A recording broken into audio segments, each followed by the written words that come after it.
Well, let's cross to Beirut and journalist and analyst Carol Malouf, who's also a member of Lebanese for Refugees. Thanks for being with us again here on France 24. We heard Valerie Amos's call for more funds for all those refugees pouring out of Syria. But there is donor fatigue, and getting money at this particular point in time, is it proving more difficult than in the past? You are totally right. Last year in the fundraising conference that was made also in Kuwait around the same time, the target was to raise around $7 billion. I think they reached 3 billion or 3+. They couldn't even reach 4 billion of pledges. And out of those 3 billion, I think they've received around 60 to 70% in total. So, of course, there is donor fatigue. There is a financial crisis around the world. The US has not totally recovered. The Europeans are also bailing out their fellow European countries. We know what happened with Greece and other countries. So finding the money to support 13 million people, Syrian people, between internally displaced, or what we call IDPs, or refugees in neighboring countries, is very, very challenging, and it would be more challenging this year as well. It's going to be more challenging. What is it in Lebanon? It's swelled your population by a quarter? Well, it has swelled the population by a quarter. We're 4 million people. We have 1.3 million Syrian refugees living between urban areas, big cities, such as the coastal cities, and along the Lebanese-Syrian border or more at the periphery. Getting aid to them is very challenging, whether it's also they're competing locally with local labor for jobs.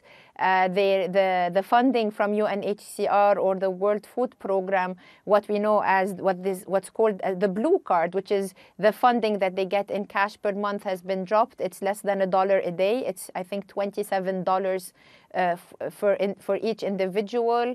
Access to education is limited. We have only 100,000 Syrian students admitted in official Lebanese schools. So it is quite a dire situation. You also have the security situation. We have the militants and the fighters, whether ISIS or Nusra, at our border. It's also causing a lot of money being allocated from our budget to military and security. So it's very challenging at the humanitarian, at the development level, at the economic level, and at this general social level as well. At the general social level, and again, those borders, as you're saying, are porous.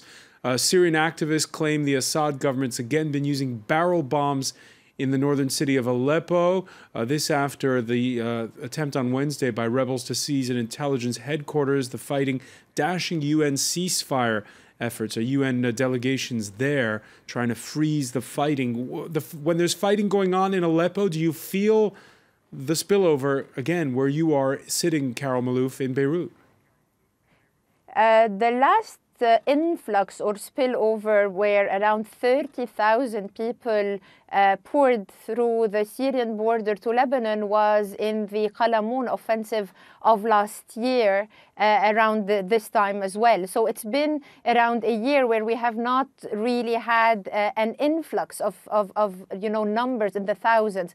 However, we've had some Yazidis coming from Iraq, and now we have another minority group, the Assyrians, around 1,000 plus coming in from the border with Syria to Lebanon. The whole Syrian crisis has affected not just Syria, but the neighboring country. For example, we have on a daily basis around 600 births by Syrians in Lebanon on daily basis, which is quite a high number compared to the number of the Lebanese births per day. So we have seen an increase in number, not just from the influx, but also internally. So the resettlement by the UNHCR to European countries or to countries in the region, for example, in the Gulf, has been very, very minimal.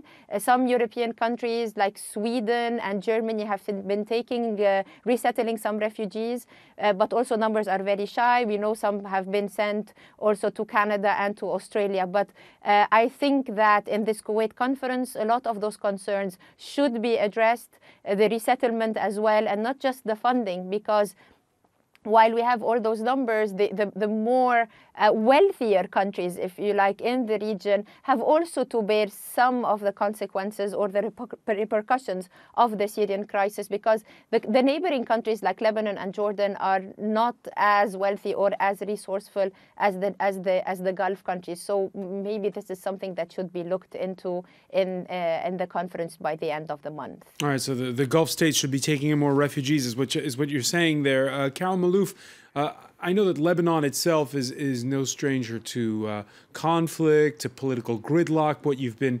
the mandate of the current president and parliament have long expired.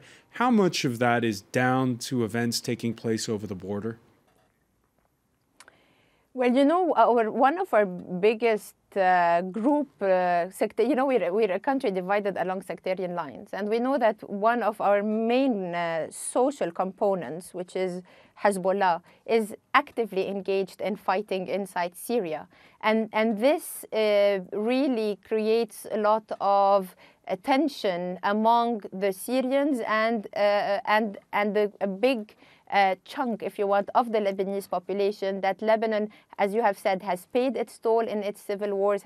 We've been through a lot. We are still in the recovery phase. We're a country indebted with $60 billion, and this is only from reconstruction post-war. So how much more can this country, this small country, bear? And as you know, we don't have a president. The cabinet itself is made of ministers, each with a power to veto any decision. So for example, if it is a decision taken to support refugees that is not supported by Hezbollah or their allies, it could be easily vetoed. So for this reason, over the past 4 years, we have not seen a clear policy by the Lebanese government to be implemented in Lebanon. So most of the work is either security or ad hoc based on certain crises that come up, whether it's a storm or an influx. But there is really no vision or there is no policy in dealing with the crisis, whether it's the lack of education, whether it's the lack to access to healthcare, whether it's any basic rights. And now they've imposed the visa and the residency on the Syrians. So movement to and from Syria is also hard. There are a lot of files or a lot of elements that need to be taken into consideration. And with the lack of a clear government policy by the Lebanese government, I don't think we're going to get much further than where we are now. And the situation of the refugees is quite dire. It's been left to the local municipalities to impose curfews, to distribute aid, and we know that these are not well organized, or nobody is usually held accountable when things go wrong. So we're hoping that this year, with the help of the Friends of Lebanon, with the help of the United Nations, we can come up with a general policy that could tackle the security, the humanitarian, the social, and the daily lives of the Lebanese and the refugees and the way they interact together. Carol Malouf, always a pleasure to speak to you. Thank you very much for joining us today from Beirut. Thank you for having me.